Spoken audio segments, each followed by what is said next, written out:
दोस्तों नमस्कार, मैं विजय पूनिया और आप देख रहे हैं विजय एजुकेशन।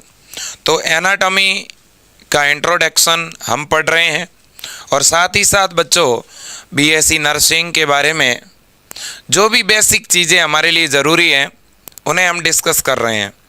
विजय एजुकेशन ऐप पर बीएससी नर्सिंग फर्स्ट ईयर का ये बच्चों ऑनलाइन बैच हमने स्टार्ट किया है और बहुत ही बड़ी संख्या में बहुत से विद्यार्थी आज विजय एजुकेशन के साथ जुड़े भी हैं। मुझे इस बात को लेकर के खुशी भी है कि यह विजय एजुकेशन का बीएससी नर्सिंग का फर्स्ट ईयर का फर्स्ट सेमेस्टर का ऑनलाइन बैच है, जिसमें सोमवार से यानी मंडे से क्लासेस शुरू हो रही है और इस संडे को क्लास का शेड्यूल आपको पता चल जाएगा। तो आपके पास में केवल 4 से 5 दिन है इस बैच में जुड़ करके अपनी पढ़ाई को सिस्टमेटिक ढंग से शुरू करने के लिए। मेरे दोस्तों, एक बहुत ही अच्छी, एक बहुत ही बेहतरीन टीम और भरोसा दिलाता हूं बच्चों, ये एनाटॉमी हो चाहे फिजियोलॉजी हो, फंडामेंटल ऑफ नर्सिंग हो, आपको बहुत अच्छी तरह से याद करवा दिया जाएगा, ये भरोसा मैं दिला सकता हूं। एक बहुत अच्छी टीम है, एम्स सेलेक्टेड टीम विजय एजुकेशन पर है मेरे दोस्तों, और पिछले 10 वर्षों का अनुभव मुझे बीएससी नर्सिंग में और मेरे दोस्तों कॉलेज और स्कूल लाइन में पढ़ाने का है और वो पूरा तजुर्बा आज आपको मिल भी रहा है। तो बच्चों शुरू करते हैं। देखिएगा, इससे प्रीवियस क्लास में मैंने आपको बॉडी कैविटी के बारे में कुछ बेसिक डिटेल दी थी, ठीक है ना। और फिलहाल बच्चों हमारी बेसिक क्लासें हैं, यहाँ हम एनाटॉमिकल टर्म भी पढ़ेंगे, साथ में कुछ और भी चीज़ें हमारे जो बीएससी नर्सिंग स्टाफ के लिए ज़रूरी होती है वो सारी चीज़ें पढ़ेंगे। देखिएगा बच्चों, मैंने कुछ चीज़ें आपको बताई थी। मैं आपके यहाँ पे सबसे पहले उन टर्मिनोलॉजी की अगर मैं बात करूँ तो मैंने बॉडी कैविटी को लेकर बात की थी। बच्चों मैंने ये कहा था कि हमारी बॉडी में टोटल कितने टाइप की कैविटी हैं, 4 कैविटी पाई जाती है। और सबसे बड़ी बॉडी कैविटी कौन सी है भाई? सबसे बड़ी एब्डोमिनल, ठीक है ना। तो देखिएगा, सबसे पहली कैविटी मैंने कौन सी बताई थी? Cranial cavity. क्रेनियल कैविटी, ठीक है ना बच्चों, ये है हमारी क्रेनियल कैविटी। इसके लिए एक नाम भी यूज़ में लेते हैं हम लोग, वेंट्रल कैविटी। क्रेनियल कैविटी के बाद में दूसरी जो बॉडी कैविटी थी वो है हमारी थोरेसिक कैविटी। इसके बाद में तीसरी है मेरे दोस्तों हमारी abdominal cavity. Abdominal cavity and मेरे दोस्तों जो लास्ट हमारी बॉडी कैविटी है उसको हमने बोला था पेल्विक कैविटी। क्या बोला था? Pelvic cavity. अब बच्चों एक क्वेश्चन है जो आपसे पूछा जा सकता है कि बताइएगा हमारे शरीर की ऐसी कौन सी कैविटी है जो डायफ्राम के द्वारा एक दूसरे से कनेक्टेड है? किसके द्वारा दोस्तों? एक जो डायफ्राम है उसके द्वारा इंटरकनेक्टेड जो है कैविटी कौन सी है? तो थोरेसिक कैविटी और एब्डोमिनल कैविटी के बीच में क्या पाया जाता है बच्चों? एक डायफ्राम होता है जो इन कैविटी को कनेक्ट करने का काम करता है।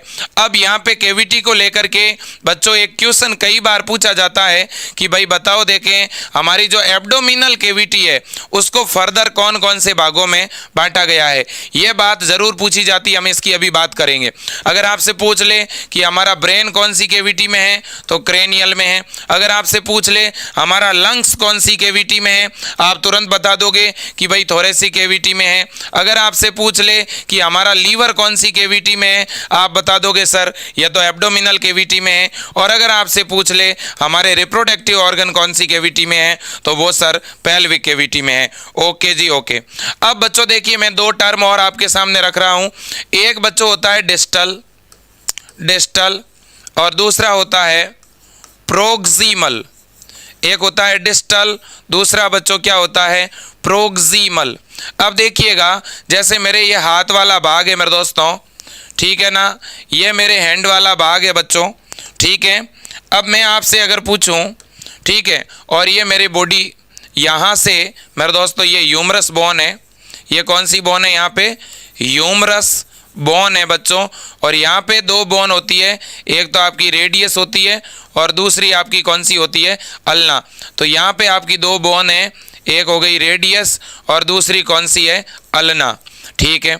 अब अगर मैं कहूँ बच्चों हमारे हाथ का ये वाला जो भाग है, ठीक है, ये प्रोक्सिमल होगा कि डिस्टल? और इस भाग को क्या कहेंगे? प्रोक्सिमल या डिस्टल? ये मेरा हाथ है कुछ इस तरह से। अब बताइएगा कौन सा भाग डिस्टिल है और कौन सा भाग प्रोक्सिमल है। ये कौन सा भाग है? ये वो भाग है जो इधर आकर के मेरे दोस्तों मेरी मिड लाइन के साथ में मेरे दोस्तों कनेक्टेड है कि नहीं है? मेरे बॉडी से कनेक्टेड है। ये मेरा प्रोक्सिमल भाग है, ठीक है ना। ये मेरे दोस्तों कौन सा हुआ? प्रोक्सिमल, ठीक है। और डिस्टिल कौन सा हुआ? जो दूर का है, ये मेरे दोस्तों डिस्टिल है। ये क्या है? ये मेरा डिस्टिल पार्ट है, ठीक है। अब बच्चों मैंने इसी तरह से कुछ चीज़ें और बताई थी। जैसे मैं कहूँ मेरे बॉडी की जो ये आर्म है, ये मेरे बॉडी के कौन सी कंडीशन में है?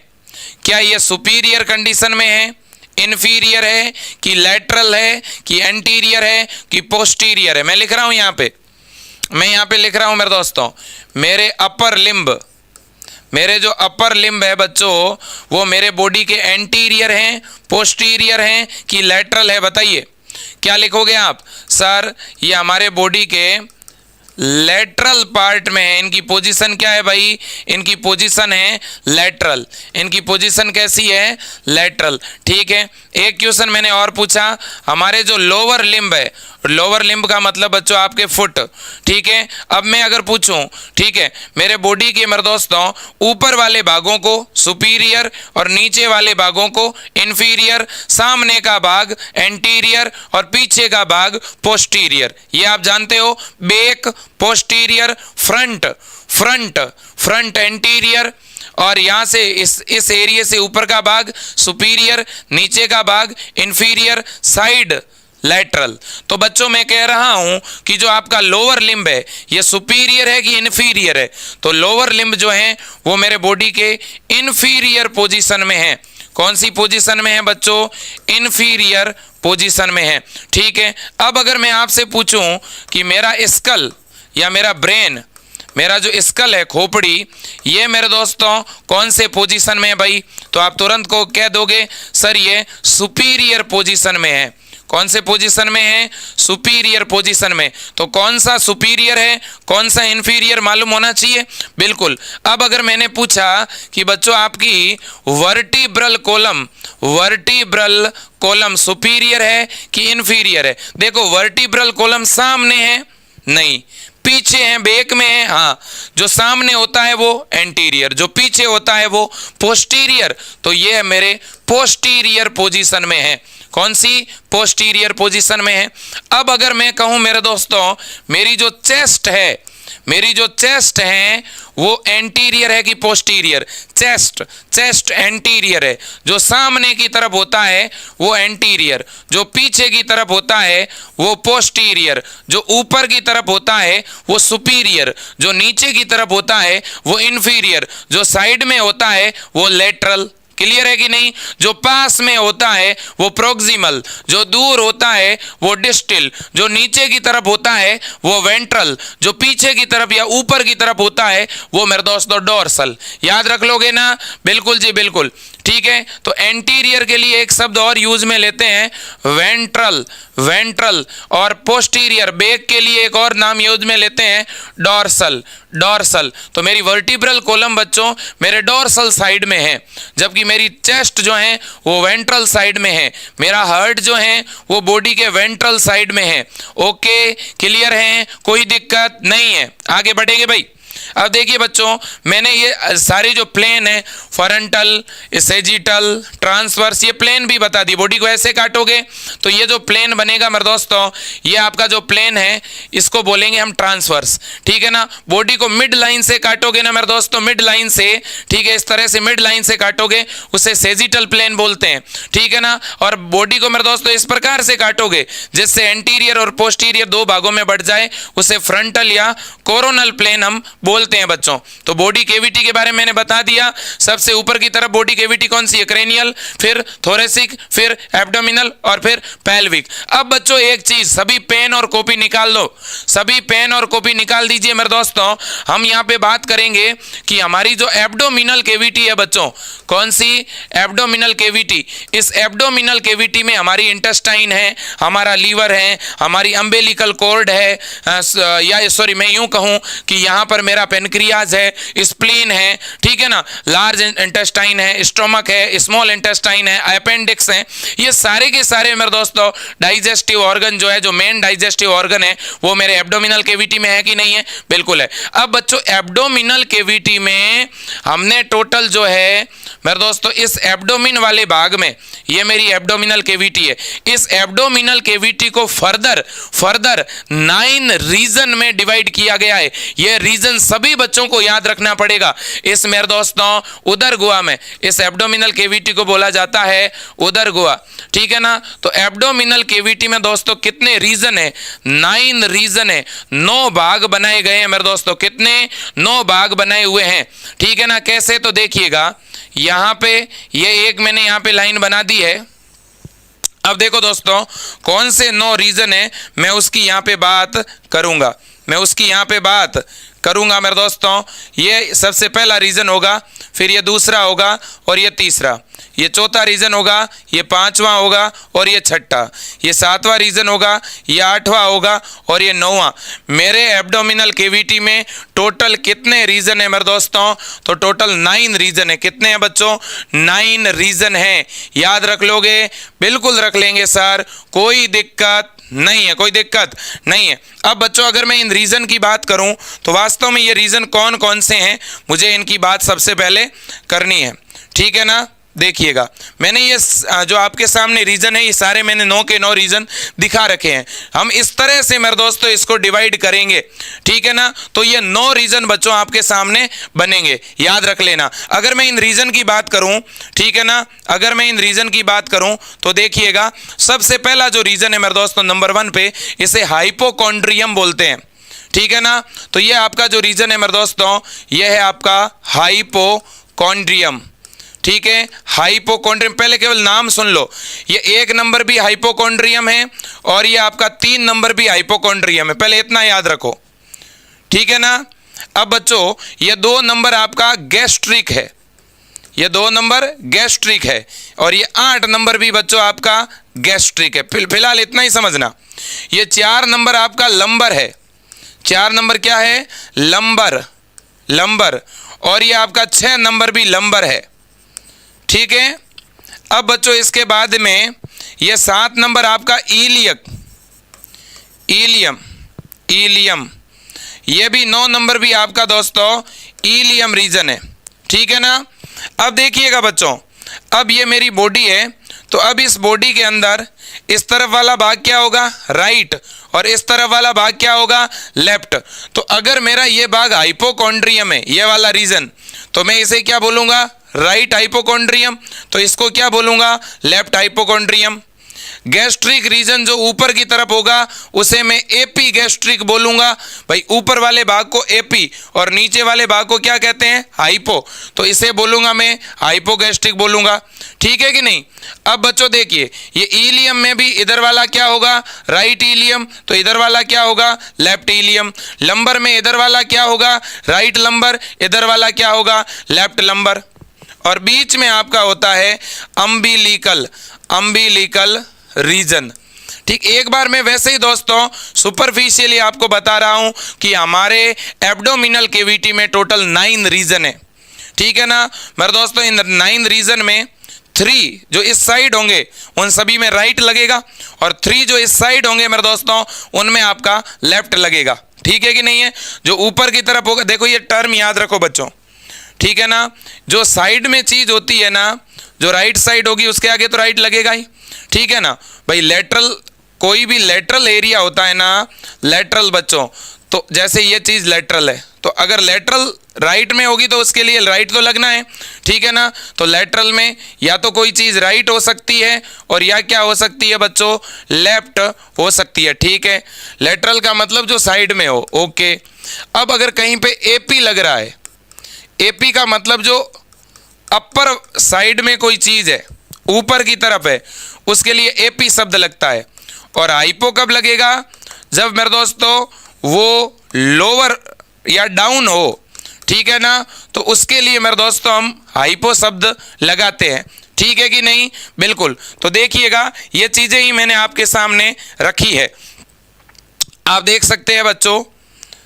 ये देखिए यहाँ पे अगर मैं थोड़ा सा इसे जूम करके आपको दिखाऊं, और शायद आपको ज़रूर दिख रहा भी होगा, ठीक है बच्चों, ये देखना आप लोग, देखिए सबसे पहला ये वाला नंबर 1 रीजन है, इसे हम बोलते हैं राइट हाइपोकॉन्ड्रियम। तो इधर 3 नंबर पे कौन सा होगा भाई? 3 नंबर पे हो जाएगा लेफ्ट, 3 नंबर पे हो जाएगा आपका लेफ्ट हाइपोकॉन्ड्रियम। नोट कर लो सभी बच्चे, लेफ्ट हाइपोकॉन्ड्रियम। अब मैं अगर आपसे एक क्वेश्चन पूछूं, मैं अगर ये क्वेश्चन पूछूं कि भाई मेरे इस एब्डोमिनल कैविटी में राइट साइड में सबसे ऊपर का रीजन कौन सा है? राइट साइड में सबसे ऊपर का रीजन कौन सा है? तो आप कहोगे राइट हाइपोकॉन्ड्रियम। क्लियर है?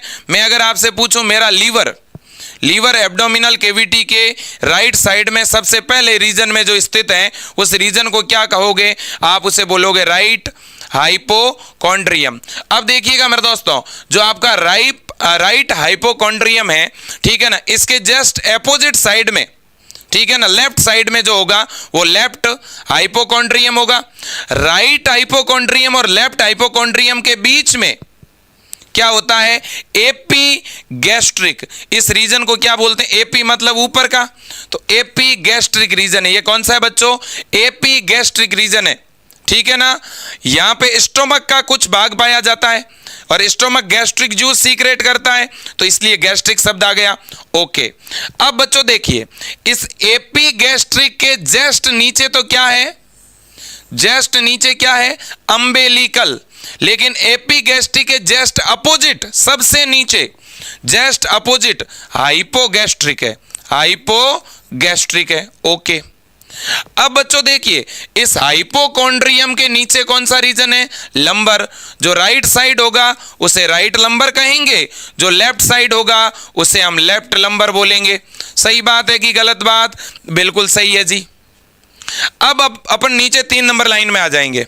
अब देखिए मेरे दोस्तों, जो ये 7वां रीजन है, इसे क्या बोलेंगे? यहाँ इसे बोलेंगे हम लोग राइट इलियक फोसा। तो लेफ्ट साइड में कौन सा होगा? लेफ्ट इलियक फोसा, ठीक है बच्चों। और राइट और लेफ्ट इलियक फोसा के बीच में होगा हाइपोगैस्ट्रिक, ठीक है। अब अगर बच्चों इनको आपको अलग से लिखना हो तो आप इसे लिख सकते हो कि नहीं लिख सकते? सर लिख तो सकते हैं आराम से। अगर मैं इस पूरे बोर्ड को ही यहाँ पे इस तरह से बच्चों, इसको मैं कौन सी कैविटी बना दूं, ठीक है ना, या मैं इसको अगर मेरे दोस्तों एब्डोमिनल कैविटी बना दूं, और अब मैं आपसे कहूं कि बच्चों आप लिखिए, देखें अब इन चारों के बारे में आप लिखिए, तो लिख दोगे इनके नाम कि नहीं लिख दोगे? बोलो कि हाँ कि ना। बिल्कुल लिखेंगे सर, क्यों नहीं लिखेंगे? तो एक एक करके लिखो। देखें, सबसे पहले आप भी बच्चों अपनी बुक में बना के लिखो, ये कौन सा होगा? तो सर होगा ये हमारा राइट को मैं आर लिखूं तो भी चलेगा ना? सर बिल्कुल चलेगा। राइट हाइपोकॉन्ड्रियम, ओके, ये पहला रीजन। बिल्कुल इसके अपोजिट साइड में जाओ, देखें लेफ्ट हाइपोकॉन्ड्रियम। अब इनमें कौन कौन से ऑर्गन होंगे वो हम आगे डिस्कस करते रहेंगे, ठीक है। सबसे पहले जब पहली एनाटॉमी की क्लास होगी तब मेरे दोस्तों आपके सर, ठीक है, जो आपको पढ़ाएंगे एनाटॉमी, ठीक है ना, आप जिस भी कॉलेज में पढ़ेंगे मेरे दोस्तों, जैसे ही आपके टीचर क्वेश्चन पूछेंगे एब्डोमिनल कैविटी में कितने रीजन होते हैं, सबसे पहले आपका हाथ खड़ा होगा कि 9 रीजन। और जब भी पूछे कौन से 9, फटाक से बता देना, राइट हाइपोकॉन्ड्रियम, लेफ्ट हाइपोकॉन्ड्रियम, बीच में एपिगैस्ट्रिक, फिर नीचे वाली लाइन में आना राइट लंबर, लेफ्ट लंबर, फिर बीच में अम्बेलिकल, फिर नीचे आना right ilium fossa, left ilium fossa, hypogastric. ये हो गए ना 9। कोई दिक्कत नहीं है, कोई दिक्कत नहीं है, ठीक है। बॉडी में कैविटी कितनी है? 4। सबसे ऊपर क्रेनियल, फिर नीचे थोरेसिक, फिर नीचे एब्डोमिनल, फिर नीचे पेल्विक। सबसे बड़ी कौन सी? एब्डोमिनल। एब्डोमिनल में सबसे ज्यादा कितने? 9 रीजन होते हैं बच्चों, ठीक है कि नहीं? बिल्कुल। अब देखिएगा बच्चों, अब यहां पे राइट हाइपोकॉन्ड्रियम और लेफ्ट हाइपोकॉन्ड्रियम के बीच में जो होता है उसे बोलते हैं एपीगैस्ट्रिक रीजन, ओके। अब इधर आ जाओ मेरे दोस्तों, राइट हाइपोकॉन्ड्रियम के नीचे कौन सा होगा? Right lumbar, right lumbar. और इसके अपोजिट साइड में कौन सा होगा? Left lumbar, left lumbar. इसके बाद में मेरे प्यारे साथियों, और इस सेशन को शेयर करिएगा, हर एक उस बच्चे तक ये जानकारी पहुंचनी चाहिए कि विजय एजुकेशन पर बीएससी नर्सिंग फर्स्ट ईयर का ऑनलाइन बैच स्टार्ट हो चुका है, बिल्कुल बच चुका है मेरे दोस्तों। ठीक है, बिल्कुल। अब देखिएगा राइट और लेफ्ट नंबर के बीच में कौन सा होगा भाई? Umbilical region. ठीक है कि नहीं? बिल्कुल। और बच्चों अभी थोड़ी देर बाद में हम इंजेक्शन लगाना भी सीखेंगे। अभी मैं इंजेक्शन के टाइप भी पढ़ाने वाला हूं। IM क्या होता है, IV क्या होता है, ठीक है, सबक्यूटेनियस क्या होता है, इंट्राडर्मल क्या होता है। ठीक है, बिल्कुल। अब इधर आते हैं भाई, ये कौन सा हो गया? राइट इलियक फोसा, फोसा का मतलब गड्ढा।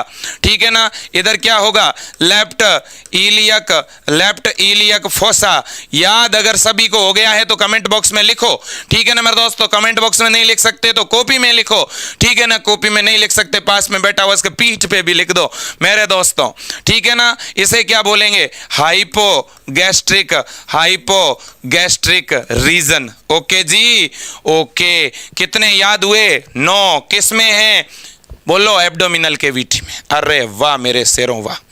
अब बच्चों हम जो हैं कुछ टर्मिनोलॉजी है बच्चों एनाटॉमिकल, उन टर्मिनोलॉजी की भी हम कुछ बात करेंगे। फिर मैं आज कुछ एक काम की चीज़ और है जिसकी मुझे बात करनी है। ठीक है ना? मैं उसकी भी बात करूंगा। देखिए बच्चों, आपके बुक्स के अंदर एक टर्मिनोलॉजी दी हुई है, पैथोजेनेसिस। एक लिखा हुआ है बच्चों थ्रोम्बोसिस, एक लिखा हुआ है एम्बोलिज्म। ठीक है ना? इन तीनों के बारे में पहले जानते हैं। पैथोजेनेसिस क्या है, थ्रोम्बोसिस क्या है और एम्बोलिज्म क्या है। बहुत इजी है, बहुत इजी है बच्चों। पैथोजेनेसिस का मतलब यह है कि हमारे बॉडी के किसी ऑर्गन पर कोई पैथोजन अटैक करे और फिर हमारे नॉर्मल बॉडी फंक्शनिंग को वो अफेक्ट करे, तो उसकी पूरी स्टडी को हम पैथोजेनेसिस कहते हैं। पैथोजेनेसिस में एक तो हम किसकी बात करेंगे बच्चों? पैथोजन की, प्लस किसकी बात करेंगे?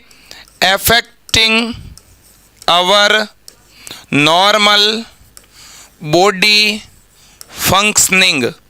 याद रख लोगे कि नहीं? बिल्कुल जी, बिल्कुल। ठीक है, हाँ। पैथोजन, ठीक है, कोई भी डिजीज का जब हम कोज पढ़ते हैं, उस पैथोजन के बारे में पढ़ते हैं और वो पैथोजन हमारे नॉर्मल बॉडी फंक्शनिंग को कैसे अफेक्ट कर रहा है ये पढ़ते हैं, तो उस पूरे प्रोसेस को हम बच्चों क्या कहते हैं? पैथोजेनेसिस। अब बच्चों देखिए, यहाँ पे एक और बात जो आपको सुनना भी है और समझना भी है, और वो है थ्रोम्बोसिस, थ्रोम्बोसाइट। पहले तो ये बता दो किसको बोलते हैं थ्रोम्बोसाइट? थ्रोम्बोसाइट 3 नाम बताता हूं। एक होता है थ्रोम्बोसाइट, एक होता है ल्यूकोसाइट और एक होता है इरिथ्रोसाइट। इरिथ्रोसाइट मेरे प्यारे दोस्तों, इरिथ्रोसाइट का मतलब तो RBC, ल्यूकोसाइट यानी WBC, और थ्रोम्बोसाइट का मतलब क्या मेरे दोस्तों? प्लेटलेट्स। क्या? प्लेटलेट्स को हम बोलते हैं थ्रोम्बोसाइट। और प्लेटलेट्स हमारे शरीर में ब्लड क्लोटिंग में क्या करती है भाई? ब्लड क्लोटिंग में क्या करती है? Help in blood clotting. याद रख लेना, मैं सही कह रहा हूं? बिल्कुल सही कह रहे हो सर। तो देखो, थ्रोम्बो शब्द, थ्रोम्बो का कहीं ना कहीं रिलेशन मेरे दोस्तों ब्लड क्लोटिंग से है, आप ये समझ लो। और मेरे दोस्तों, जब मेरी ब्लड वेसल्स जो हैं वो ब्लॉक हो जाए, बंद हो जाए, ठीक है, और किसकी वजह से बंद हो जाए? ब्लड क्लोटिंग हो जाए उसमें, तो ऐसी परिस्थिति को हम थ्रोम्बोसिस कहेंगे। तो मेरे दोस्तों, blood clotting, then blood vessels blocking. ठीक है बच्चों, अब आप कहोगे सर ये ब्लड क्लोटिंग हो कहाँ रही है? ये ब्लड क्लोटिंग हो कहाँ रही है? इन ब्लड वेसल्स, इन BV। जब ब्लड वेसल्स में ब्लड की क्लोटिंग हो और उसके बाद में ब्लड वेसल्स की ब्लॉकिंग हो तो उसको हम थ्रोम्बोसिस कहेंगे कि नहीं कहेंगे। हमारी ब्लड वेसल्स में रक्त का थक्का बन जाए, ठीक है ना, ब्लड का अगर क्लोट बनेगा तो ब्लड आगे जाने का प्रयास करेगा लेकिन वो आगे जा नहीं पाएगा, याद रख लेना। अब एक होता है बच्चों एम्बोलिज्म। ये क्या चीज है भाई?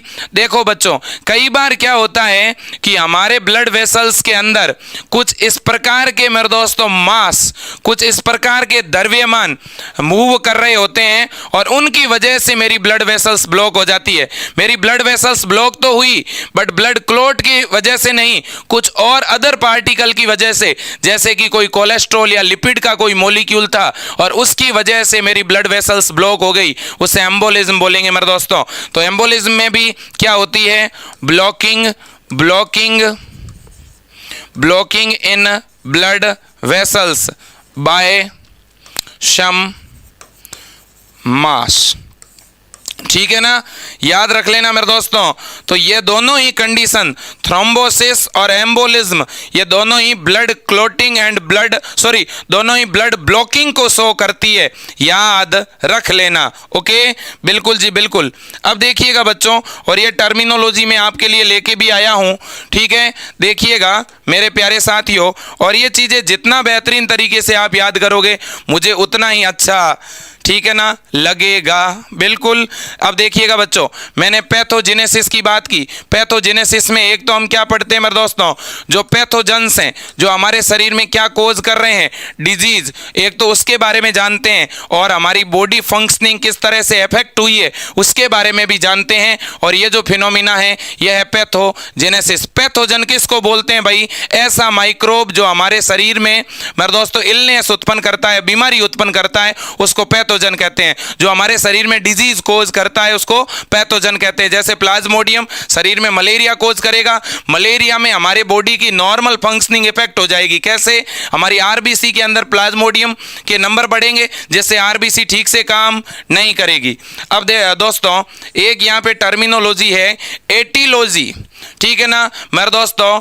एटियोलॉजी जब भी आपके सामने लिखा हुआ है तो आप याद रख लेना कि जब कोई भी बीमारी हो हमारे शरीर में, हम उसके कारणों की बात करते हैं, हम उसके कारणों का अध्ययन करते हैं कि उसका मेन कॉजेटिव एजेंट कौन सा है, उसकी बात करते हैं, तो उसे बोला जाता है एटियोलॉजी। याद रख लोगे ना, ये टर्म याद रखना। ओके, एक दोस्तों टर्म है, एनाटॉमिकल टर्म है क्रोनिक। ये आपको शब्द लिखा हुआ मिलेगा, क्रोनिक डिसऑर्डर। अब ये क्या चीज है भाई? क्रोनिक किसके आगे लिखा हुआ मिलेगा? देखो, मान लो किसी को मेरे दोस्तों न्यूमोनिया हो गया, या मान लेते हैं कि किसी को फीवर आ गया, तो वहां पे आप ये क्रोनिक शब्द नहीं लिखोगे। ऐसी बीमारी जो मेरे दोस्तों आपके शरीर में 2 दिन रही, 3 दिन रही, 4 दिन रही और फिर ठीक हो गई, तो वो क्रोनिक नहीं है। क्रोनिक का मतलब ऐसी डिजीज जो आपके बॉडी में लॉन्ग टर्म तक इफेक्ट शो करे, जो लंबे समय तक प्रभाव दर्शाए, जो शरीर में लंबे समय तक बनी रहे, ठीक है ना। जैसे एक टीबी, ठीक है, एड्स है, ट्यूबरक्यूलोसिस है, ये मेरे दोस्तों इस तरह के पैथोजेंस हैं, ठीक है ना। ये इस तरह की डिजीज है बच्चों जो कहीं ना कहीं हमारे शरीर में लॉन्ग टर्म, ठीक है ना मेरे दोस्तों, शरीर के अंदर उपस्थित रह करके और हमें क्या करते हैं मेरे दोस्तों, वीक करते हैं, हमारी इम्यूनिटी को डाउन करते हैं, ठीक है ना। तो क्रोनिक शब्द जहां पर भी दिखे इसका मतलब है लॉन्ग स्टैंडिंग डिसऑर्डर, लंबे समय तक रहने वाला डिसऑर्डर हमेशा कैसा होगा? क्रोनिक। याद रख लोगे? बिल्कुल रख लेंगे जी। ओके, अब बच्चों एक टर्म है, एक होता है साइन और दूसरा होता है सिम्टम। एक तो होता है साइन और दूसरा होता है सिम्टम। मेरे दोस्तों बताइए, देखे दोनों में क्या फर्क है? एक तो होता है साइन और दूसरा होता है सिम्टम, ठीक है ना। सिम्टम, ये शब्द बहुत बार आपको हॉस्पिटल में देखने को मिलेंगे, साइन एंड सिम्टम। कोई भी रोग होता है ना बच्चों, उस रोग के साइन भी होते हैं और उसके सिम्टम भी होते हैं। साइन एंड सिम्टम के बिहाफ पे हम एक डिजीज को आइडेंटिफाई करते हैं, ठीक है ना। साइन एंड सिम्टम बहुत ही नॉर्मल भाषा में बता रहा हूं। एक पेशेंट हॉस्पिटल में आया, एक मरीज हॉस्पिटल में आया, उस पेशेंट के साथ जो लोग थे उन लोगों ने मेरे दोस्तों, जो भी आपके साथ मेरे दोस्तों पेशेंट आया, ठीक है ना, उस पेशेंट ने मेरे प्यारे साथियों, मैं फिर बोल रहा हूं, आपके मेरे दोस्तों आप किसी पेशेंट को हॉस्पिटल में लेके गए, क्लियर है, फिर आपने कहा कि भाई इसको तो आज जो है वॉमिटिंग हो रही थी, इसको नोजिया हो गया, ठीक है ना मेरे दोस्तों, इसको कंटिन्यू स्नीजिंग हो रही थी, इसको फीवर आया था, जो भी चीजें आप लोग बताओगे, जो पीपल्स हैं मेरे दोस्तों, वो उस पेशेंट के डिजीज के जो भी मेरे दोस्तों जो है उस डिजीज के बारे में जो एक्सप्लेनेशन बताते हैं वो होता है साइन, ठीक है। सिम्टम मेरे दोस्तों, जो पेशेंट जो बीमार है मेरे दोस्तों, वो पेशेंट अपनी डिजीज को मेरे दोस्तों अगर डिस्क्राइब करे, ठीक है, तो वो होता है सिम्टम। सिम्टम कौन बताएगा मेरे दोस्तों? पेशेंट अगर डिस्क्राइब करे किसके बारे में? डिजीज के बारे में, तो वो उसके क्या है बच्चों? सिम्टम है। और मेरे दोस्तों अदर देन पेशेंट के अलावा मेरे दोस्तों जो पीपल हैं, ठीक है ना, वो अगर डिस्क्राइब करें तो वो हो गया मेरे दोस्तों साइन, ठीक है कि नहीं? बिल्कुल। तो याद रखना साइन में तो क्या होगा कि मेरे दोस्तों कोई भी एबनॉर्मेलिटी है, ठीक है ना, उस एबनॉर्मेलिटी के बारे में जो पीपल्स मेरे दोस्तों राय रखते हैं, ठीक है ना, वो आपका हो गया साइन। सिम्टम क्या होगा मेरे दोस्तों? कोई भी डिजीज है, कोई भी एबनॉर्मलिटी है और उसको पेशेंट डिस्क्राइब करता है, वो है सिम्टम। थ्रोम्बोसिस मैंने बता ही दिया मेरे दोस्तों, अगर हमारी ब्लड वेसल्स में क्या हो गया? ब्लड क्लोटिंग हो गई, उसको क्या कहेंगे? थ्रोम्बोसिस। ब्लड वेसल्स में ब्लड क्लोटिंग होगी, ब्लड वेसल्स ब्लॉक हो जाएगी। फिर मैंने बताया एम्बोलिज्म क्या है, मैंने क्या कहा था? मेरी ब्लड वेसल्स ब्लॉक हो गई, लेकिन क्यों हुई दोस्तों? कुछ इस तरह के मास थे, कुछ ट्रेवलिंग मास थे, जिन्होंने मेरे दोस्तों मेरे ब्लड वेसल्स के बीच में बैरियर का काम किया, उन्होंने ब्लड वेसल्स को बंद कर दिया, ठीक है कि नहीं? बिल्कुल। ये टर्मिनोलॉजी याद तो रखनी है बच्चों, ठीक है ना? पैथोजेनेसिस, क्रोनिक, इसके अलावा मेरे दोस्तों साइन, सिम्टम, एम्बोलिज्म, थ्रोम्बोसिस, ये याद रखनी है बच्चों आपको, ठीक है ना? बॉडी कैविटी कौन कौन सी है, इनके नाम याद रखने हैं। एब्डोमिनल कैविटी में 9 रीजन होते हैं, उनके नाम याद रखने हैं बच्चों, ठीक है ना? मेरे बॉडी का अपर पोर्शन क्या होगा? सुपीरियर, लोअर, इंफीरियर सामने का, इंटीरियर पीछे का, पोस्टीरियर, बॉडी से दूर का भाग डिस्टल, पास का भाग प्रोक्सिमल, सामने के भाग को वेंट्रल भी कहते हैं और पीछे के भाग को डोर्सल भी कहते हैं बच्चों, याद रख लेना, ठीक है कि नहीं? बिल्कुल। और अगर मैं आपसे पूछूं मेरे दोस्तों कि बताइए सबसे बड़ी कैविटी कौन सी है, तो एब्डोमिनल है। एब्डोमिनल कैविटी और जो है मेरे दोस्तों थोरेसिक कैविटी को कौन जोड़ने का काम करेगा? डायफ्राम। कौन? डायफ्राम, ठीक है, बहुत बढ़िया। अब मेरे दोस्तों हम बात किसकी करेंगे? अब मैं कुछ और काम की चीजें मेरे लाडलों को बताना चाहूंगा, और मैं एक बात और कहना चाहूंगा मेरे प्यारे साथियों, अगर बहुत ही बेहतरीन तरीके से बीएससी नर्सिंग फर्स्ट ईयर की तैयारी करना चाहते हो, बहुत ही कम समय में पूरा सिलेबस पढ़ना चाहते हो, तो आप विजय एजुकेशन के साथ जुड़िएगा। विजय एजुकेशन ऐप से ऑनलाइन बैच लेकर के अभी से पढ़ना शुरू कर दीजिएगा। मोबाइल नंबर आपके सामने है, आप इन नंबरों पे कॉल भी कर सकते हैं, 9828721229, ठीक है बच्चों? और मेरे दोस्तों आप सीधा ऐप के अंदर जाकर के, विजय एजुकेशन ऐप की लिंक नीचे दी गई है, उस लिंक पे क्लिक करके अपना नंबर ऐप में डाल के रजिस्ट्रेशन कर सकते हैं, और फिर दोस्तों बीएससी नर्सिंग का ये संकल्प बैच बाय करके अपनी पढ़ाई शुरू कर सकते हैं, ठीक है बच्चों? तो अब हम आगे बात किसकी करेंगे? अब मेरे दोस्तों हम बात करने वाले हैं किसके बारे में? तो हम बात करेंगे मेरे प्यारे साथियों, पहले किसी की भी बात करें, लेकिन इसकी बात तो पहले होगी भाई, ये मेरे लिए सबसे काम की चीज है। क्या है बोलो? ये है क्या? ये तो आपके लिए बहुत ही काम की चीज है बच्चों। जिस दिन हॉस्पिटल ड्यूटी जाओगे ना, उस दिन ये आपके गले में आ जाएगा, ये समझ लेना, ठीक है ना? आपको ये दिया जाएगा। क्यों दिया जाएगा वो भी मैं बताता हूं मेरे दोस्तों। आपको सबसे पहले जब हॉस्पिटल ड्यूटी मिलेगी ना, तो डॉक्टर और वहां के जो भी इंचार्ज होंगे वो आपको बीपी मेजर करने के लिए बोलेंगे, बीपी मेजर करने के लिए बोलेंगे। पहले तो आप सब मुझे बताओ, देखें बीपी जो इंस्ट्रूमेंट का क्या नाम होता है? स्फाइग्मोमेनोमीटर। और इस इंस्ट्रूमेंट का क्या नाम है? स्टेथोस्कोप। इसे क्या बोलते हैं? स्टेथोस्कोप। यह बच्चों क्या है? स्टेथोस्कोप, ठीक है। अब ये स्टेथोस्कोप काम कहाँ पे आता है ये जरा बताना। तो स्टेथोस्कोप, अब देखिए बच्चों, जब भी मैं स्टेथोस्कोप की बात करता हूँ, किसकी बच्चों, जब मैं स्टेथोस्कोप की बात करता हूँ तो आपको दो चीज़ों के बारे में ध्यान से मेरे दोस्तों बात करनी है। कौन सी दो चीज़ें? देखिए, एक तो इसका यूजेज आपको मालूम होना चाहिए कि इसका उपयोग क्या है। मेरे दोस्तों, स्टेथोस्कोप का सबसे पहला अगर कोई उपयोग है ना, तो वो है मेरे दोस्तों ब्लड प्रेशर में जो है मेजरिंग में हेल्प करना। ये मेन इंस्ट्रूमेंट नहीं है ब्लड प्रेशर को मेजर करने वाला, ये हेल्प करता है। और दूसरा बच्चों, इसके द्वारा हम रेस्पिरेशन हो गया, लंग्स के अंदर कोई इन्फेक्शन है तो उसके बारे में हम जानने का प्रयास करते हैं। ठीक है ना? बिल्कुल जी बिल्कुल। तो बच्चों, स्टेथोस्कोप के अंदर ये जो चीजें हैं ना जो कान में लगी हुई है, इसे ईयर पीस बोलते हैं। क्या बोलते हैं? Year piece. और स्टेथोस्कोप के जो ये आगे का भाग होता है ना बच्चों, जैसे आपके यहाँ पे इस लंग्स के ऊपर रखा जाता है, मेरे दोस्तों आपके हार्ट पे रखा जाता है, और डॉक्टर ये पता लगाता है कि आपके हार्ट जो है वो ठीक ढंग से काम कर रहा है कि नहीं, लंग्स में कोई इन्फेक्शन है कि नहीं है, ठीक है ना, या आपका ब्लड प्रेशर क्या है, इसमें भी मेरे दोस्तों इसके द्वारा हम पता लगाते हैं।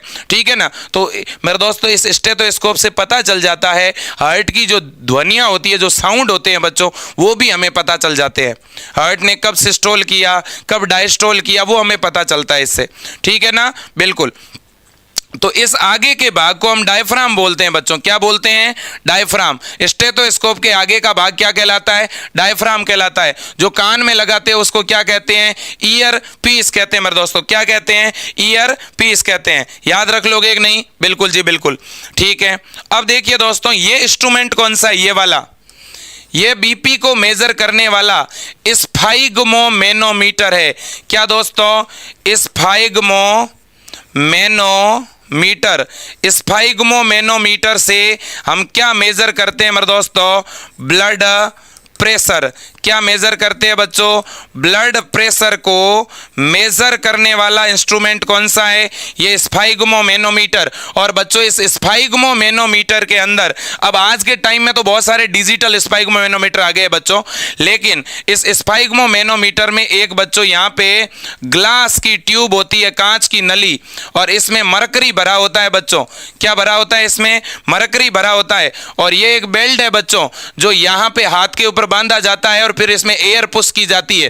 ठीक है ना? एयर पुश करने के बाद जो स्टेथोस्कोप होता है ना बच्चों, वो इस ब्रेंकियल, यहाँ पे एक आर्टरी होती है, उसको ब्रेंकियल आर्टरी कहते हैं। यहाँ एक नाड़ी होती है, आर्टरी होती है, ठीक है ना, उससे मेरे दोस्तों रेडियल आर्टरी कहते हैं। ये नाम याद रखो मेरे दोस्तों। एक होती है आपकी रेडियल आर्टरी। रेडियल आर्टरी कहाँ पे होगी बच्चों? ये जो कलाई वाला भाग है, आपने देखा कई बार जो डॉक्टर है यहाँ पे अपनी 2-3 फिंगर रखता है और फिर कुछ सुनता है, नाड़ी देखता है, पल्स को मेजर करता है। तो वास्तव में वो जहाँ फिंगर रख रहा है ना, यहाँ पे एक मेरे दोस्तों डीप अंदर की तरफ एक क्या है? आर्टरी है, धमनी है। धमनियाँ हमेशा मेरे दोस्तों गहराई में होती है, और जबकि वेन जो है वो सरफेस पर होती है, जो है मेरे दोस्तों जहाँ पे इंजेक्शन लगाता है नॉर्मली एक डॉक्टर, वो वेन है बच्चों, जो बिल्कुल सुपरफिशियली है, जबकि आर्टरी बहुत ही गहराई में होती है। आर्टरी में ब्लड जो है वो फ्लो के साथ बहता है बच्चों। आर्टरी जो है स्पंद करती है इस तरह से 1 मिनट में 72 टाइम, याद रख लेना। तो बच्चों, रेडियल आर्टरी के द्वारा नॉर्मली हम पल्स को मेजर करते हैं। पल्स का मतलब है हम नाड़ी को, जरूरी नहीं है कि पल्स को इस रेडियल से ही मेजर करें, लेकिन सामान्यतः अगर यहाँ से आप पल्स नाप रहे हो तो यहाँ आर्टरी कौन सी है? रेडियल। यहाँ आर्टरी कौन सी है? ब्रेंकियल। ठीक है ना? ब्रेंकियल, ये नाम कई बार एग्जाम में आते हैं बच्चों। Branchial artery. ब्रेंकियल आर्टरी कहाँ पे होगी बच्चों? जहाँ पे आपकी ह्यूमरस बोन और जहाँ पे आपकी रेडियस अल्ना बोन मिलती है, वहाँ पे बच्चों एक आर्टरी है। उस आर्टरी का क्या नाम है मेरे लाडलो? उसका नाम है ब्रेंकियल आर्टरी। और इसी की मदद से हम ब्लड प्रेशर मेजर करते हैं।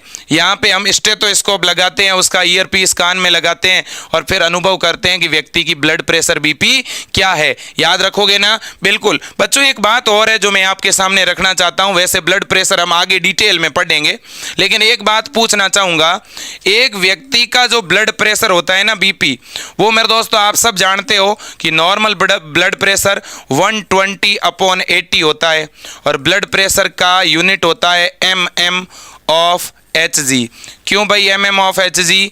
क्योंकि मेरे दोस्तों स्फाइग्मोमैनोमीटर में पारा भरा होता है, ठीक है ना। तो मरकरी मेरे दोस्तों एक तो 120 पर होगा, तब मेरे दोस्तों स्टेथोस्कोप से हमारे कान में साउंड आने शुरू होते हैं। और जब मरकरी को हम और नीचे लेके आते हैं और जब एयर निकालते हैं उसमें से, तो वो जैसे ही मरकरी 80 पर आ जाती है हमारे कान में साउंड आने बंद हो जाते हैं। मैं 1-2 दिन बाद बच्चों आपको बीपी मेजर करना सिखा दूंगा यहाँ पे, ठीक है ना। बिल्कुल। तो मेरे दोस्तों आप ऐसे समझ सकते हो कि जब हमारा हार्ट कॉन्ट्रैक्ट होता है, जब हमारे हृदय का निलय यानी वेंट्रिकल, जब हमारे हृदय का निलय ऐसे कॉन्ट्रैक्ट होगा तो ब्लड प्रेशर के साथ आर्टरी में जाएगा और वो प्रेशर इस आर्टरी पर लगेगा, ठीक है ना। उस प्रेशर को बोलते हैं मेरे दोस्तों सिस्टोलिक प्रेशर, और उस सिस्टोलिक प्रेशर की वैल्यू होती है 120। तो 120 कौन सा प्रेशर है? Systolic pressure. तो अगर आपसे पूछ ले हमारे ब्लड प्रेशर में सिस्टोलिक प्रेशर कितना होता है? 120। ओके। अब ब्लड जैसे ही सिस्टोल हो गया, संकुचित हो गया, तो उसके अंदर का ब्लड किस में चला गया? आर्टरी में। अब वो वापस जो है वो जो दोस्तों हार्ट का चैम्बर है वो वापस क्या होगा? रिलैक्स होगा कि नहीं होगा? जब हार्ट का चैम्बर वापस रिलैक्स हो रहा होता है तो आगे ब्लड बहुत ही कम जाता है, तो आर्टरी में प्रेशर भी कम लगता है। उस कम प्रेशर का वैल्यू जो है वो 80 होता है और इसको डायस्टोलिक प्रेशर बोलते हैं। Diastolic pressure. तो मेरे दोस्तों जब हमारा हार्ट जो है, जब हमारे हार्ट का वेंट्रिकल क्या दोस्तों, जब हमारे हृदय का निलय क्या होगा? संकुचित होगा, सिस्टोल होगा, तो ऐसी परिस्थिति में हाई प्रेशर जनरेट होता है मेरे दोस्तों। किसके अगेंस्ट? आर्टरी की वॉल के अगेंस्ट, धमनी की भित्ति के विरुद्ध, ठीक है ना। धमनी की भित्ति के विरुद्ध जब मेरे दोस्तों हाई प्रेशर जनरेट होगा उसे सिस्टोलिक बोलेंगे, और जब धमनी की भित्ति के विरुद्ध मेरे दोस्तों लो प्रेशर लगता है तो उसको डायस्टोलिक बोलते हैं। जब हमारा हार्ट डायस्टोल होगा, शिथिल होगा, रिलैक्स होगा, तब कम प्रेशर लगेगा, उसकी वैल्यू होगी 80। और जब हमारा हार्ट सिस्टोल होगा तो ज्यादा प्रेशर लगेगा, उसका वैल्यू होता है 120। इसलिए हार्ट मेरे दोस्तों, इसलिए ब्लड प्रेशर हमेशा 120/80 mm ऑफ Hg, ये नॉर्मल वैल्यू है ब्लड प्रेशर की। ओके। अब बच्चों मैं आपको बताने वाला हूं, आपने कई बार देखा होगा जब भी किसी को इंजेक्शन लगता है ना बच्चों, क्या?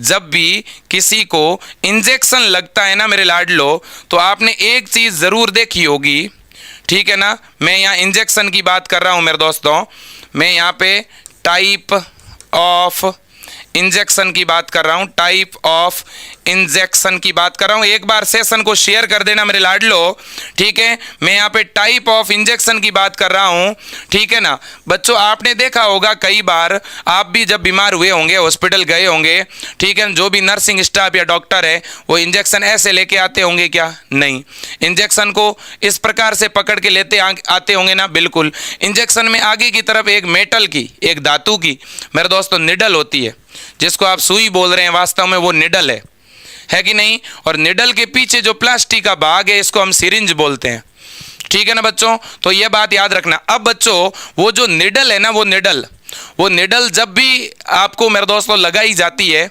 तो उसमें जो दवा भरी हुई है, उसमें जो मेडिसिन है, क्या वो डॉक्टर की जब मन में आया कि यार चलते हैं आज इसके मसल्स में जो है इंजेक्शन लगाते हैं, मसल्स में लगा दिया, चलते हैं यार इसकी वेन में ठोकते हैं, वेन में ठोक दिया, ठीक है, चलते हैं इसकी डर्मिस में डालते हैं, डर्मिस में डाल दिया, वो डॉक्टर अपनी इच्छा अनुसार लगाता है क्या? नहीं मेरे दोस्तों, जो मेडिसिन, जो दवा आपको दी जाती है उसका अपना एक रूट होता है, उसे उसी रूट से देना पड़ेगा जो मेरे दोस्तों नॉर्म से, जो दवा जहाँ पे जाके काम करनी चाहिए, ठीक है ना, उसी रूट से शरीर में भेजा जाता है। अगर किसी दवा को गलत रूट से, गलत रास्ते भेज दिया तो एक्सीडेंट हो जाएगा। जैसे मेरे दोस्तों कहीं पे आपने देखा होगा जो हाईवे होता है उसमें एक तरफ व्हीकल इस तरह से जा रहे हैं, दूसरी तरफ जो है दूसरी डायरेक्शन से ऐसे आ रहे हैं, ठीक है। जो जाने वाला रास्ता है उस पे जाना है, जो आने वाला रास्ता है उस पे आना है। अगर आप उल्टे डायरेक्शन में चले गए, जिधर से सामने से व्हीकल आ रहा है आप उसके सामने जाओगे तो क्या होगा? एक्सीडेंट। इसी तरह से अगर एक इंजेक्शन लगना था वेन में, लगा दिया आपने डर्मिस में, तो दिक्कत होगी। कई बार व्यक्ति के शरीर में गलत इंजेक्शन लगने से मेरे दोस्तों उसमें पैरालिसिस हो जाता है, व्यक्ति की डेथ तक हो जाती है। ऑर्गन जो है मेरे दोस्तों, ठीक है, उसको काटना पड़ता है कई बार, ठीक है ना। तो देखिएगा मेरे दोस्तों, टाइप ऑफ इंजेक्शन या मैं कहूँ रूट ऑफ इंजेक्शन, मैं इंजेक्शन के रूट बता रहा हूं बच्चों, कौन कौन से रास्ते इंजेक्शन दिए जाते हैं। सबसे पहले रूट की मैं बात करूं तो वो होता है IM। आपने देखा होगा इंजेक्शन पे कई बार IM लिखा होता है, कुछ के ऊपर IV लिखा होता है बच्चों। IM का मतलब होता है इंट्रा मस्कुलर या इंट्रा मसल्स, ठीक है।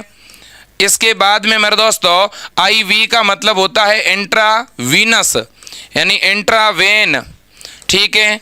इसके बाद में मेरे दोस्तों तीसरे टाइप का जो इंजेक्शन होता है वो आपका होता है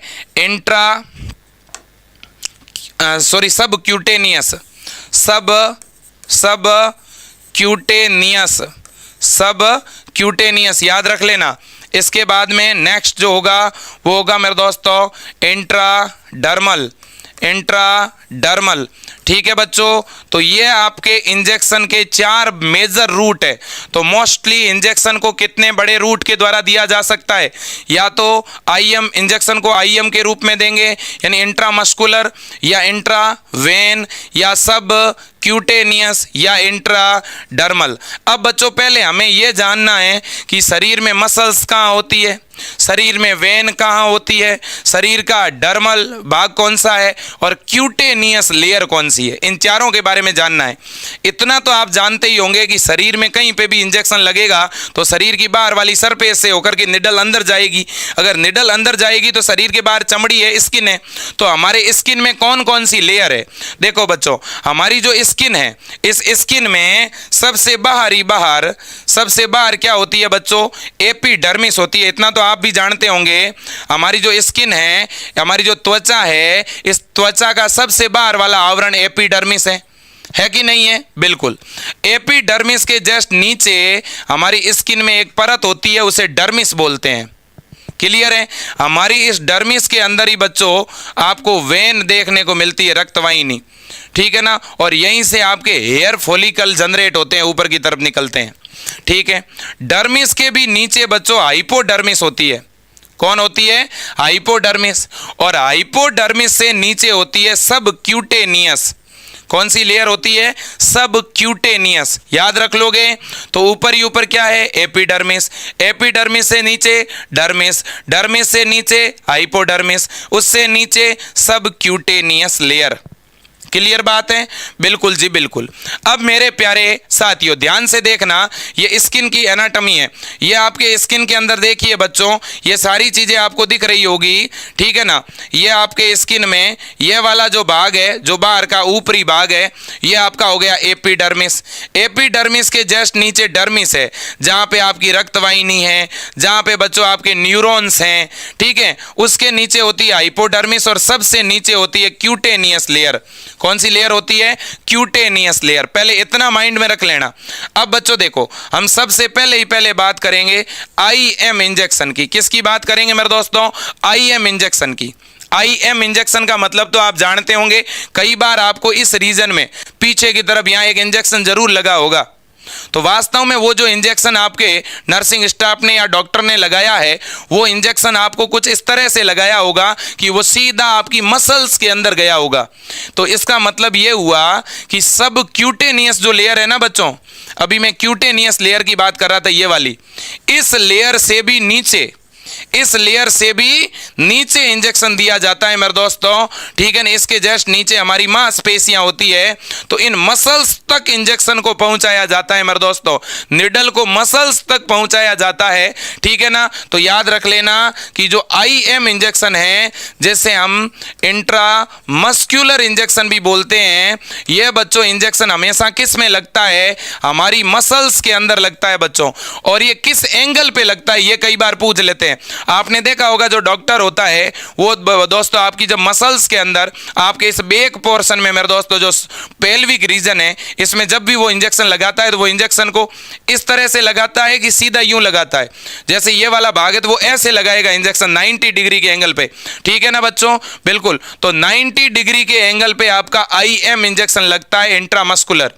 इंट्रामस्कुलर इंजेक्शन हमारे शरीर की मांसपेशियों में लगता है, डीप मसल्स में लगता है, ठीक है ना। तो याद रख लेना, डीप इनटू मसल्स, ये इंजेक्शन की साइट है बच्चों, ठीक है कि नहीं, बिल्कुल। और एक बात मैं आपको यहां बता दूं, ये जो इंजेक्शन होता है ना बच्चों, ये बहुत ही आसानी से एब्जॉर्ब हो जाता है, तुरंत एब्जॉर्ब हो जाता है, ठीक है ना बच्चों। तो ये जो मेरे दोस्तों इंजेक्शन है, ये तुरंत जो है एब्जॉर्ब हो जाएगा। किसके कंपैरिजन में? जो सब क्यूटेनियस इंजेक्शन होता है ना बच्चों, देखिए अगर सब क्यूटेनियस इंजेक्शन मुझे लगाना है, मैं कंपेयर करके बता रहा हूं, ठीक है ना। सबसे नीचे ही नीचे होती है मसल्स, ये है मसल्स, ठीक है। मसल्स के ऊपर होती है क्यूटेनियस लेयर। अगर आपसे एग्जाम में पूछ लिया कि एक इंजेक्शन लगाया जा रहा है क्यूटेनियस लेयर में, ये जो इंसुलिन का इंजेक्शन होता है ना बच्चों, इंसुलिन का, वो इंसुलिन वाला इंजेक्शन क्यूटेनियस लेयर में लगता है। आपने देखा होगा कई बार इस रीजन में ऐसे इंजेक्शन सीधा लगा दिया जाता है, तो वो क्यूटेनियस लेयर में आपका इंजेक्शन लग रहा है। क्यूटेनियस लेयर से भी मुझे नीचे अगर इंजेक्शन लगाना है तो मैं कौन से वाला इंजेक्शन लगाऊंगा? IM, ठीक है ना। तो IM इंजेक्शन क्यूटेनियस से भी नीचे लगा है, इसका मतलब ये तुरंत ब्लड के अंदर या हमारे शरीर में जहां पर भी इसे एब्जॉर्ब होना है वो तुरंत हो जाएगा। क्यूटेनियस वाले को एब्जॉर्ब होने में ज़्यादा समय लगेगा। और मेरे दोस्तों अगर मैं इंजेक्शन बिल्कुल ऊपर वाली सरफेस पर, बिल्कुल ऊपर की जो ये त्वचा है ना, इसके अंदर ही लगा रहा हूँ, डर्मिस में, तो उसे इंट्राडर्मल बोलूँगा। तो इंट्राडर्मल में और ज़्यादा समय लगेगा भाई। इंजेक्शन जितना ऊपर लगाओगे हमारे स्किन में, उसे एब्जॉर्ब होने में ज़्यादा टाइम लगेगा, और उसे अगर ज्यादा डीप लगा रहे हो तो वो तुरंत एब्जॉर्ब हो जाएगा, है कि नहीं, बिल्कुल। तो ये बात आपको याद रखनी है। तो बच्चों अगर मैं एक क्वेश्चन पूछूं कि बताओ IM इंजेक्शन और सब क्यूटेनियस इंजेक्शन दोनों में से ज्यादा डीप कौन सा है? ज्यादा डीप है IM। बहुत तेज गति से कौन सा एब्जॉर्ब हो जाएगा? IM, ठीक, बिल्कुल। अब नेक्स्ट मेरे दोस्तों हम अगर बात करें तो वो है आपका IV। अब IV इंजेक्शन के बारे में तो आप सब जानते हो। IV इंजेक्शन के बारे में कौन नहीं जानता? आपको सबको लगा होगा, आपने देखा है कुछ लोगों को ड्रिप लगती है, ग्लूकोज लगता है, ये तो देखा होगा। जब भी किसी को मेरे दोस्तों ब्लड दिया जाता है, ब्लड का जब भी ट्रांसफ्यूजन होता है बच्चों, जब भी रक्तदान होता है ना, याद रखना किसी को ब्लड चढ़ाया जाता है, रक्तदान, जब भी किसी को ब्लड चढ़ाते हैं ना बच्चों, तो वो हमेशा कौन से रूट से दिया जाता है? IV, इंट्रावीनस, ठीक है। जब भी किसी को दोस्तों, जब भी किसी को फ्लूइड दिया जाता है, जब भी किसी को फ्लूइड दिया जाता है, जैसे आप ड्रिप भी बोलते हो, जैसे आप ग्लूकोज भी बोलते हो, ठीक है ना। तो जब भी किसी को मेरे दोस्तों ड्रिप या ग्लूकोज लगाया जाता है, फ्लूइड लगाया जाता है, तो वो भी IV रास्ते लगाते हैं, है कि नहीं है, बिल्कुल। तो IV का मतलब है इंजेक्शन सीधा किस में लगाना? वेन में, क्लियर है कि नहीं, बिल्कुल। तो मेरे दोस्तों ये बात आपको याद रखनी है, जब किसी निडल के द्वारा या किसी ट्यूब के द्वारा मेरे दोस्तों हम इंजेक्शन को डायरेक्ट वेन में इंजेक्ट कर दें तो उसे IV या इंट्रावीनस बोलते हैं। अब वेन होती कहाँ पे? वेन बिल्कुल सरफेस पे होगी कि डर्मिस के नीचे होगी? तो ऊपर वाली डर्मिस है, डर्मिस लेयर जो है मेरे दोस्तों, उसके बिल्कुल नीचे की तरफ वेन होती है, ठीक है ना। तो डर्मिस लेयर के नीचे की तरफ जो वेन है, उस वेन में हम IV इंजेक्शन लगाते हैं बच्चों। IV इंजेक्शन तो तुरंत डिजोल्व हो जाएगा, लेकिन दोस्तों जितने भी IV इंजेक्शन लगते हैं वो हमेशा इस तरह के इंजेक्शन होते हैं, उनके अंदर इस तरह का फ्लूइड होता है कि वो तुरंत डिजोल्व होना चाहिए। ऐसा नहीं है कि कोई मेरे दोस्तों जेल टाइप का, लिपिड टाइप का कोई सब्सटेंट आपने इंजेक्ट कर दिया वेन में जो डिजोल्व ही नहीं हो रहा है। अगर वो डिजोल्व नहीं होगा फिर भी आपने लगा दिया तो मेरे दोस्तों दिक्कत हो जाएगी। इसलिए देखा होगा आपने कई बार जो है मेरे दोस्तों जो इंजेक्शन वगैरह होते हैं, जो फ्लूइड वगैरह, उसे पूरा प्रॉपर मिक्स किया जाता है, फिर मेरे दोस्तों नीडल और सिरिंज पूरा भर के और फिर लगाया जाता है, ठीक है ना, बिल्कुल। जो डिसॉल्व होने वाली चीज है, जो घुलने वाली चीज है, वही यहां लगाई जाती है, ओके, ठीक है। इसके बाद में मेरे दोस्तों सेकंड लास्ट इंजेक्शन की हम बात करेंगे, वो है सब क्यूटेनियस, ठीक है। लेकिन उससे पहले एक बात बता दूं कि IV इंजेक्शन जो है कितने डिग्री के एंगल पे लगता है? 25 डिग्री एंगल पे लगता है, 25 डिग्री के कोण पे, जबकि मेरे दोस्तों IM इंजेक्शन 90 डिग्री के एंगल पे लगता है, याद रखना, ठीक है ना, बिल्कुल। अब मेरे दोस्तों है सब क्यूटेनियस। सब क्यूटेनियस इंजेक्शन कहां लगेगा भाई?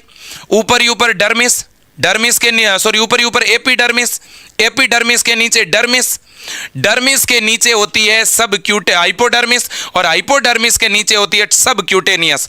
तो सबक्यूटेनियस जो लेयर है, जो हाइपोडर्मिस के बिल्कुल नीचे होती है, वहां पर यह इंजेक्शन लगता है। तो यह इंजेक्शन बहुत ज्यादा डीप ही लग रहा है, ऊपर सुपरफिशियली थोड़ी ना लग रहा है, ठीक है ना। तो याद रखना। अब दोस्तों, यह स्किन के बिल्कुल अंदर लगता है क्या ये इंजेक्शन सबक्यूटेनियस? बिल्कुल हाँ, त्वचा के नीचे लगाया जाता है। अब अगर आपसे पूछे एक IM इंजेक्शन देना है और एक सबक्यूटेनियस देना है, लंबी निडल किसकी होगी? IM की। छोटी निडल किसकी होगी? सबक्यूटेनियस की। इसमें शॉर्ट निडल काम में लेते हैं, और जो इंसुलिन का इंजेक्शन है बच्चों, वो सबक्यूटेनियस लगाते हैं हम लोग, ठीक है ना। और ये इंजेक्शन हमेशा स्किन और मसल्स के बीच में लगता है। सबसे नीचे मसल्स है, मसल्स के ऊपर स्किन है, स्किन और मसल्स के बीच में क्यूटेनियस लेयर है, और इस क्यूटेनियस लेयर में सबक्यूटेनियस इंजेक्शन लगता है, ठीक है। और स्किन में दो लेयर होती है, स्किन में ऊपर वाली लेयर को एपिडर्मिस, नीचे वाली को डर्मिस। एपिडर्मिस और डर्मिस मिलकर के क्या बना रही है? स्किन। स्किन से नीचे सबक्यूटेनियस, उससे नीचे मसल्स। मसल्स में जो लगे वो IM, और क्यूटेनियस में लगे वो सबक्यूटेनियस, वेन में लगे वो IV जो है वो 25 डिग्री के एंगल पे देते हैं, IM 90 डिग्री के एंगल पे देते हैं, ठीक है ना बच्चों। और जो आपका सबक्यूटेनियस इंजेक्शन है वो 45 डिग्री के एंगल पे लगता है बच्चों, और इसको हम हाइपोडर्मल इंजेक्शन भी बोलते हैं। इसको क्या बोलते हैं? हाइपोडर्मल इंजेक्शन भी कहते हैं, ठीक है ना। जैसे ये इंसुलिन का इंजेक्शन लग रहा है, आप देख सकते हो, ठीक है, बिल्कुल। अब बच्चों देखिएगा, आगे बढ़ेंगे। नेक्स्ट है और लास्ट है आज की क्लास का, वो है इंट्राडर्मल इंजेक्शन। इंट्राडर्मल इंजेक्शन दोस्तों डर्मिस में देंगे। डर्मिस का मतलब ये बिल्कुल चमड़ी की बाहर वाली परत, ये वाली, ठीक है ना मेरे दोस्तों। देखिए, ये जो चमड़ी की बाहर वाली जो परत है, हल्की सी ऊपर होती है एपिडर्मिस। एपिडर्मिस, जैसे मैं ये एरिया पकड़ रहा हूं ना ऐसे, तो मेरे इस यहां डर्मिस भी पकड़ में आ रही है, आप समझ लो। इसका मतलब ये कोई एपिडर्मिस बहुत ज्यादा मोटी नहीं है। तो बच्चों, एपिडर्मिस तो बिल्कुल ऊपर वाली, एपिडर्मिस के जस्ट नीचे डर्मिस लेयर है। डर्मिस लेयर के अंदर एक इंजेक्शन लगता है, तो वो इंजेक्शन सीधा यूं इंजेक्ट किया जाएगा, ना कि 90 पे या 45 पे, बिल्कुल हल्के से एंगल पे इंजेक्ट किया जाता है। थोड़ी सी निडल दोस्तों डर्मिस में डाल के और इस इंजेक्शन को पुश किया जाता है। इसलिए डर्मिस में जो भी इंजेक्शन लगता है ना बच्चों, वहां एक बड़ी सी जो है ट्यूब बन जाती है, गांठ के जैसी, आप ऐसे कह सकते हो, एक ट्यूमर के जैसी संरचना बनती है। जो भी फ्लूइड अंदर जाएगा वो एक बार इकट्ठा हो जाएगा, फिर उसको डिसॉल्व होने में थोड़ा टाइम लगे, एब्जॉर्ब होने में टाइम लगता है, याद रखना। इसलिए बहुत सारी दवाएं, बहुत सारी मेडिसिन, टीके, इन सभी को टेस्ट करने के लिए मेरे दोस्तों उसे डर्मिस में देते हैं कि शरीर में रिएक्शन हो रहा है कि नहीं हो रहा, यह पता लगाने के लिए भी कई बार डर्मिस में इंजेक्शन दिए जाते हैं बच्चों, याद रखना। डर्मिस के अंदर बहुत सारी ऐसी बीमारियां हैं जिनके डायग्नोस्टिक टेस्ट करते हैं मेरे दोस्तों डर्मिस में इंजेक्शन दे करके। एलर्जिक रिएक्शन का पता लगाने के लिए भी डर्मिस में इंजेक्शन दिए जाते हैं, याद रखोगे ना। तो डर्मिस वाला इंजेक्शन बहुत ज्यादा डीप नहीं है, ठीक है ना, बिल्कुल। तो याद रखना, ये इंजेक्शन बिल्कुल सुपरफिशियली दिया जाता है, ठीक है ना, below the dermis and epidermis, ठीक है। और ये 15 डिग्री के एंगल पे दिया जाता है, सबसे कम एंगल पे दिया जाने वाला इंजेक्शन यही है, ठीक है ना, बिल्कुल जी बिल्कुल, याद रखना। और इस इंजेक्शन के द्वारा हम कुछ एंटीबायोटिक की सेंसिबिलिटी टेस्ट करते हैं। डायग्नोस्टिक टेस्ट के पर्पज से भी ये इंजेक्शन दिया जाता है। जैसे एक डिप्थीरिया का टेस्ट है, उसे सिक टेस्ट कहते हैं, वो इसके द्वारा ही हम पता लगाते हैं बच्चों। और जो BCG का वैक्सीन है वो भी इसी तरीके से दिया जाता है। देखिए, ये इंट्राडर्मल लग रहा है और यहाँ पे एक ट्यूब बन चुका है, एक छोटी सी मेरे दोस्तों आपको लग रहा है एक उभार, एक मेरे दोस्तों फूली हुई संरचना बन रही है, ठीक है कि नहीं है। तो ये इंजेक्शन के बच्चों टाइप हो गए। आज के लिए इतना ही, ठीक है। तो मैंने यहाँ पे 4 तरह के इंजेक्शन पढ़ाए हैं, IM, IV, सबक्यूटेनियस और ID मतलब इंट्राडर्मल। क्लियर है? इनके एंगल याद रखना और ये कहां पे दिए जाते हैं। मेरे प्यारे साथियों, मैं आपको एक बात और बता दूं, आप इस विजय एजुकेशन परिवार को अपनी तरफ से पूरा प्यार और सपोर्ट दीजिएगा। आपको बहुत ही बेहतरीन तरीके से यहां पढ़ाया जाएगा, चीजों को सिखाया जाएगा। और विजय एजुकेशन के BSc नर्सिंग फर्स्ट ईयर के बैच में अगर बच्चों आप अभी तक नहीं जुड़े हैं तो मैं आप सबको कहूंगा कि विजय एजुकेशन ऐप डाउनलोड करिए, लिंक नीचे दी गई है, ठीक है। और मेरे दोस्तों दोस्तों आपको केवल 990 रुपए में बीएससी नर्सिंग फर्स्ट ईयर का ऑनलाइन बैच मिल रहा है। उस बैच को आज ही ज्वाइन करिएगा, ठीक है, और कंटिन्यू पढ़िएगा मेरे दोस्तों। आपको अब आपकी उस मंजिल तक भी पहुंचना है जहां तक के लिए आपने सपना देखा है। केवल मेरे दोस्तों बीएससी नर्सिंग का अच्छा कॉलेज मिल जाना ही पर्याप्त नहीं है, आगे नॉर सेट के लिए भी आपको तैयारी करनी है, जिपमेर के लिए भी करनी है, बीएचयू, ईएसआईसी, डीएसएसबी और भी बड़े बड़े जो हॉस्पिटल्स हैं मेरे दोस्तों, उनमें हमें नर्सिंग ऑफिसर के पद पे काम करते हुए 6 डिजिट में मेरे दोस्तों पेमेंट प्राप्त करना है, ठीक है। 1 लाख रुपए से ज्यादा का वेतन प्रति महीना मिलता है, लेकिन इसके लिए बच्चों आपको आने वाले 3-4 साल अच्छी मेहनत करनी है, खूब मेहनत करनी है, ठीक है ना मेरे दोस्तों। 12 साल आपने खूब पढ़ाई की है, तो अब 3 साल 4 साल और सही खुद को झोंक दीजिएगा मेरे दोस्तों इस पढ़ाई के मेरे दोस्तों जो है बहुत ही बेहतरीन संसार में। मैं तो यही कहूँगा, आपने खूब पढ़ा है, बहुत मेहनत करी है, थोड़ी सी और कर लो, ठीक है ना। और आने वाले दिन मेरे दोस्तों आपके लिए बहुत सुखद होंगे, आपके और आपके मेरे दोस्तों परिवार के उज्जवल भविष्य की शुभकामना के साथ आज के लिए इतना ही। जय हिंद, वंदे मातरम।